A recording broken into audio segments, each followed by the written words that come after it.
Pero lo más importante es que a partir de ese momento pude empezar a vivir mi fe de otra manera. Pude comenzar a experimentar algo que jamás pensé que iba a experimentar, que era el verdadero y pleno evangelio. Y todavía no llego al tema de la Eucaristía.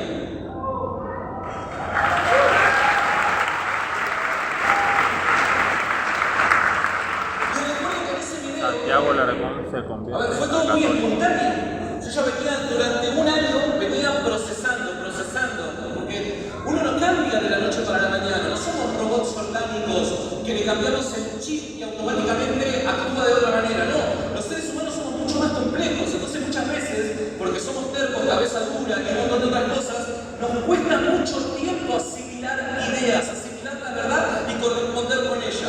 Bueno, a mí me costó aproximadamente un año de proceso interior, hasta que un día, una mañana, minutos antes de encender la cámara y largar el stream, porque me dedico principalmente a la labor de la evangelización a través de las redes sociales, antes de hacer eso, me acuerdo como si fuera el día de hoy, estábamos sentados en la sala de mi casa, mi esposa y yo, estábamos tomando un mate con tostadas y manteca, y le digo a mi esposa, saco valor de mi corazón y le digo a mi esposa, mi amor, no puedo más con esto, necesito dar el paso. ¿Cuándo vieron la película Rocky? ¿Vieron la película Rocky alguna vez? El que no la haya visto, la verdad que se pierde algo maravilloso. Rocky, la película Rocky 2, en la película Rocky 2, Rocky quiere ir al ring, quiere ir a tener su revancha con Apollo Creed, pero Adrian, que es su esposa, no quiere y no se lo permite, entonces él no lo puede hacer. Después de pasar por un problema de salud, estuvo un determinado tiempo en coma, Adrian se despierta de repente. Y en el momento del gozo de nuevamente estar despierta y disfrutar entre los seres queridos, Adrian la llama a Rocky y le dice en el oído, ve y gana. En ese momento Rocky se le abrieron los ojos y dijo, listo, ya está, vamos a entrenar. Tengo el ok de mi persona favorita. A mí se me podía poner el mundo en contra, pero si se me ponía en contra mi esposa, probablemente hoy yo no estuviese aquí. Dios conoce nuestras debilidades, Dios conoce las flaquezas de uno. Y conociendo las flaquezas, dice la Biblia que Dios no permite que la tentación o los momentos duros sean más fuertes que las fuerzas que nos dan para poder sobrellevarlo, ¿no? Entonces, yo la verdad tenía mucho miedo de que mi esposa me dijera, la verdad es que no, hasta acá llegamos o algo por el estilo, y pese a que ella todavía no estaba en ese proceso, me dijo, hacelo, estoy con vos. En ese momento se me iluminaron los ojos, fui a encender la cámara y saqué un video llamado Me hago católico.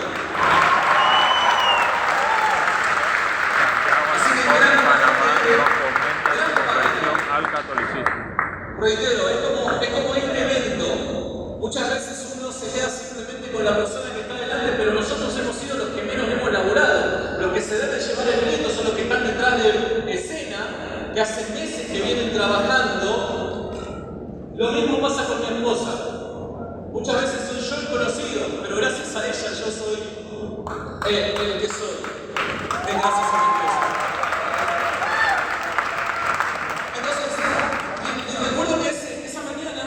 Cuando doy la novedad, me hago católico, ya está, no quiero ser más protestante.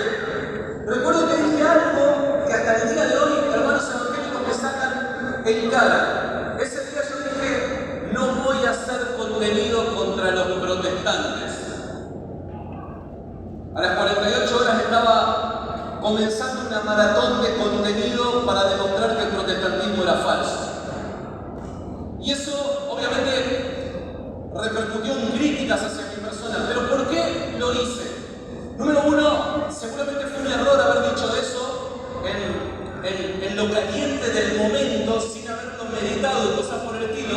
Pero es que necesariamente, si yo he conocido algo que me llena, me hace pleno, algo que de verdad le da un sentido genuino y verdadero a mi vida, fracasado, a los que están en el mismo lugar de donde Dios me sacó, necesito yo también compartirles esto que estoy viviendo.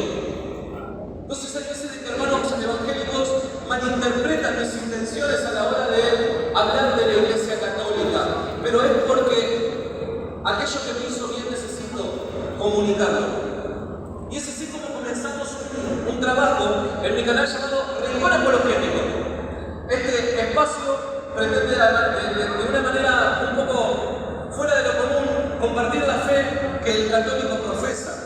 Ahora, algunos de ustedes de los que están del otro lado probablemente se pregunten, bueno, pero ¿cuáles son las razones genuinas que te llevaron a abandonar el protestantismo y abrazar la fe católica? Obviamente esto no pretende ser un seminario, ni pretendo tampoco aburrir a nadie, y voy a tratar de hacerlo de forma resumida simplemente para que algo se lleven para meditar.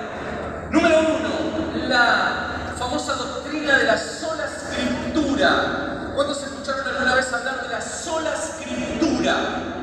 Fundamental. Una de las cosas que necesitamos como hermanos católicos, como familia católica, es conocer qué es lo que cree el otro para poder charlar objetivamente las cuestiones de fe.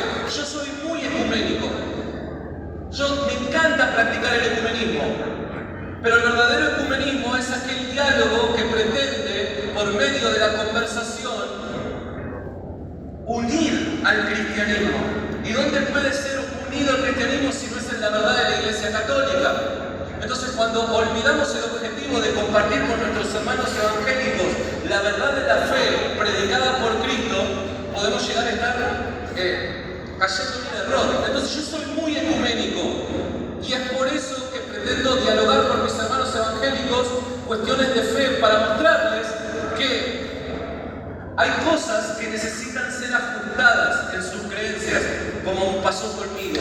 Y una de esas cosas es la sola escritura. ¿Qué es lo que afirma la sola escritura? Solo la Biblia es fuente de autoridad infalible para cuestiones de fe y moral. Solo la Biblia. En cambio, en la fe católica, ¿cuántos sabemos de que hay un trípode católico? La escritura, la tradición y el magisterio. Esto es algo que rechaza el evangélico.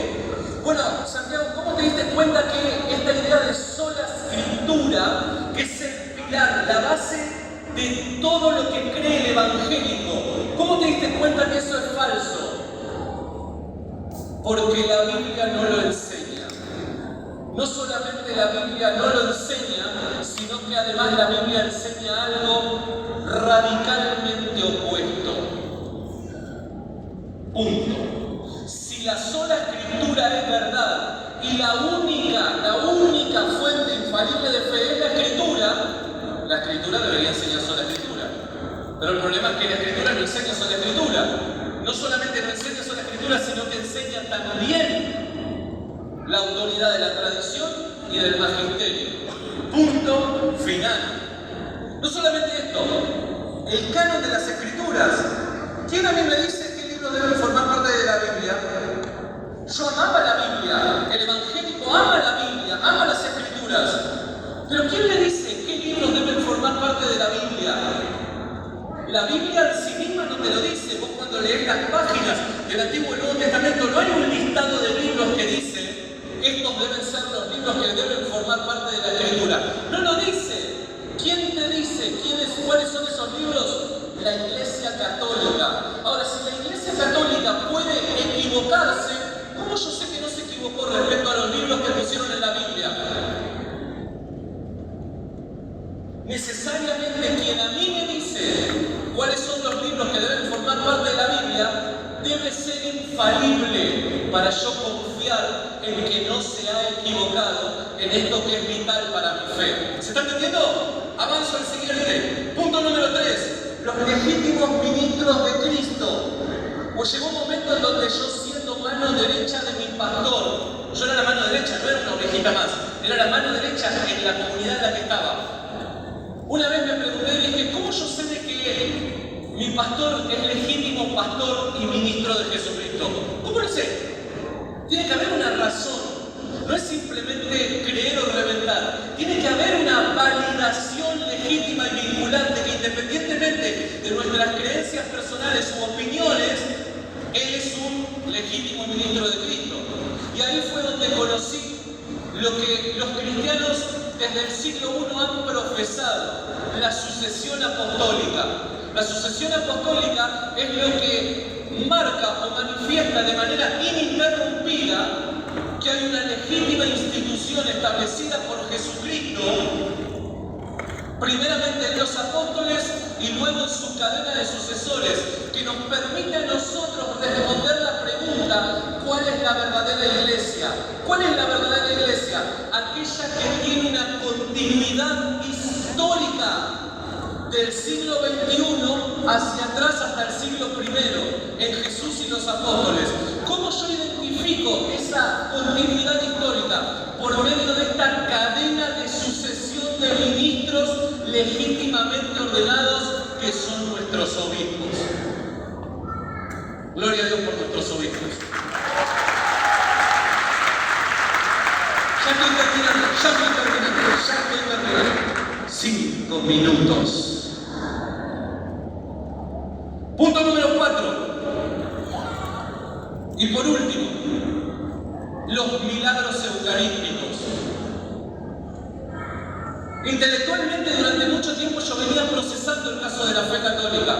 Fui descubriendo que, ya no era sola escritura, sino que había un trípode. Claro, ya no era cualquier persona que se podía autodenominar pastor, sino que había una legítima sucesión de obispos. Ya había muchas cosas que las iba entendiendo, pero hubo un punto crucial que marcó un antes y un después en mi vida, que fue la Eucaristía. Por alguna extraña razón, no puedo responder a ciencia cierta. Me parece, y voy a dar mi opinión, no puedo hacerlo de forma a ciencia cierta. En mi canal suelo entrevistar a muchos hoy hermanos católicos que fueron en su momento protestantes. El 95% de ellos siempre dicen: me hice católico por la Eucaristía. Acerca ¿Por de qué la será? Eucaristía, su conversión. ¿Por qué será? ¿Por qué será? Porque en definitiva ahí nos damos cuenta que es Cristo el que llama.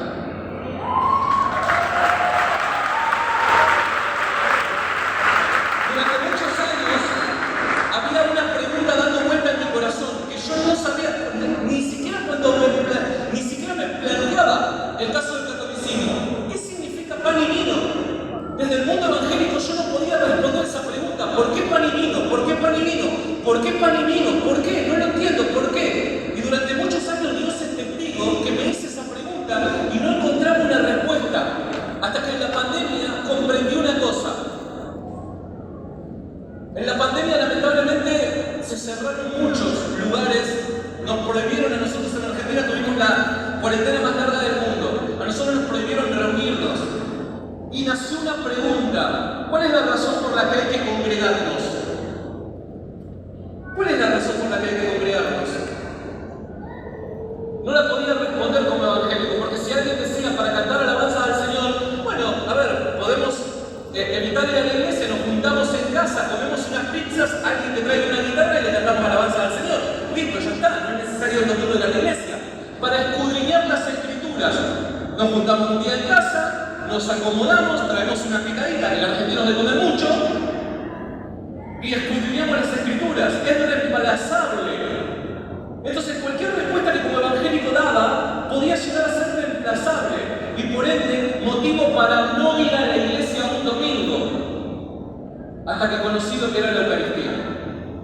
Algo irreemplazable, algo que no se puede reemplazar con absolutamente nada. Empecé a meditar acerca de lo que la Iglesia Católica enseñaba acerca de la Eucaristía.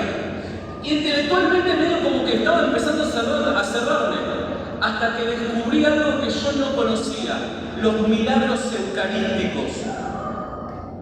¿Cómo puede ser que esto ocurra? ¿Qué quiere decir? Dios a mí no sé si es teológicamente correcto lo que voy a decir, si hay algún teólogo por favor que me corrija cuando baje de la plataforma, si es que está mal lo que voy a decir, pero a mí me parece que Dios me llamó por engaño, me prendió por engaño, pretendiendo yo ir para la derecha, me dijo: nene, te estoy llevando para allá.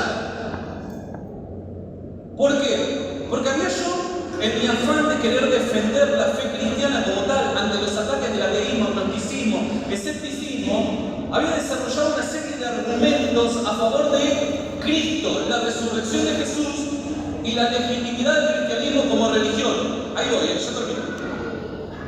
Lo que pasa es que estos mismos argumentos podían ser empleados para validar la legitimación de la Iglesia Católica como tal. Y eso me molestaba, porque los argumentos que yo utilizaba para defender la resurrección de Jesús y mi cristianismo, si esos mismos argumentos los aplicaba a favor de la Iglesia Católica, me daba cuenta que todo cerraba.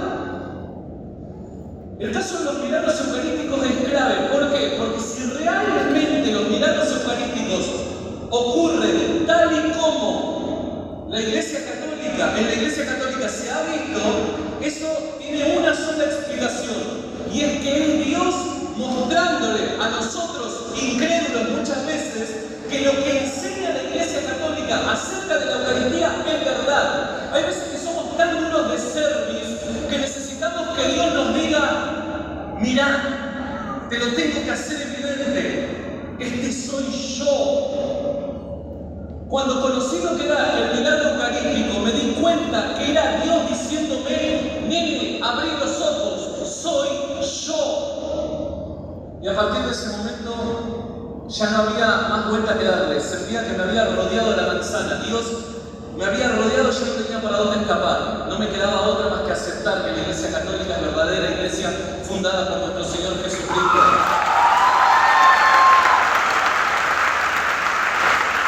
Hoy por hoy quiero invitarte. Tendría mil cosas más para decir, pero hoy quiero invitarte a valorar esta iglesia, a valorar tu fe católica, a defender tu fe católica ante las embestidas de un mundo que lamentablemente está muy confundido. No tenemos lucha contra carne ni sangre, sino contra principados, huestes. Es una lucha espiritual, no contra una persona, no contra un individuo, sino que al individuo debemos amarlo. Y amarlo es declarar la verdad, es llamarlo a la verdad de la fe católica. Hermanos, de verdad, muchísimas gracias por todo esto que han hecho, por la calidez con la que me han recibido. Y hoy por hoy quiero decirles nada más que cuenten conmigo para seguir esta labor que comenzó hace 2000 años y somos un granito de arena que aporta un poquito más a la tarea del Señor. Muchas gracias, hermanos, Dios los bendiga y será